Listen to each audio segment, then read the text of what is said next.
Well, I'm Phil Hauk from Fighting Irish Preview. About an hour and a half post-game today, where today number 7 Cincinnati took down the number 9 Fighting Irish 24-13. And post-game in the press conference, I thought Drew White said it best. He said today Notre Dame beat Notre Dame today. That's not to dismiss a great performance, particularly by Desmond Ridder, the Cincinnati quarterback, but Notre Dame made a lot of mistakes. And it started on the first drive of the day today.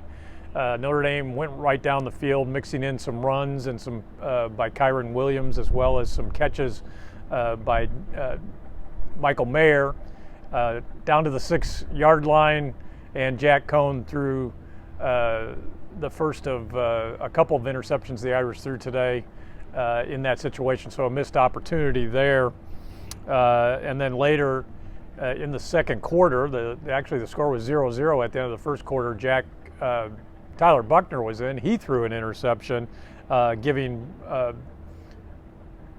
field position at the 22-yard line to Cincinnati, and they were able to score just a couple plays later, took the lead 7-0. And then on the ensuing kickoff after that, Chris Tyree fumbles the ball, and 2 plays later, or I should say 4 plays later, they kick another field goal. And suddenly Cincinnati's got a 10-0 lead after just 2 minutes of elapsed time on the clock. Cincinnati had a 17-0 lead at halftime. Notre Dame was unable to stop Cincinnati at the end of the first half on a big drive they went on, took a 17-0 lead. But then Drew Pine tried to ride to the rescue of the Irish in the second half. He led the Irish on 2 touchdown drives, but even the second one of those, when the Irish had the chance to go within a field goal, a mistake occurred when Jonathan Dorr missed the extra point, so the score goes to 17-13, and there was another touchdown added by Cincinnati at the end of the game, 24-13, the final here today.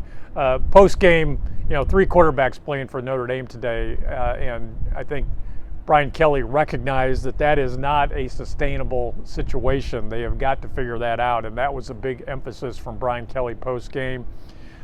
He said, we got to figure out our quarterback situation. We can't be playing 3 quarterbacks in a game. My guess is that Drew Pine's going to get a real serious look. He does seem to spark the team. Drew Pine post-game said he found out coming out of the locker room in the second half that he was going to get the football and the opportunity to lead the team in the second half, and that he didn't feel any nervousness. And he also emphasized that there's a lot of unity in the Notre Dame quarterback room. Desmond Ridder was the biggest star for the Bearcats today. Ridder was all he was cracked up to be, 19 of 32, 297 yards, 2 touchdowns passing. When the game was getting close, he made big plays. He also rushed for a touchdown today. So Cincinnati goes to 4-0. They're the number 7 team in the country. Notre Dame, who was ranked number 9 coming in, goes to 4-1. They travel next week to Virginia Tech, who is a 3-1 club, who is idle today. Next week, looking to rebound. From South Bend, Indiana, and for Fighting Irish Preview, I'm Phil Hauk. We'll talk to you next week.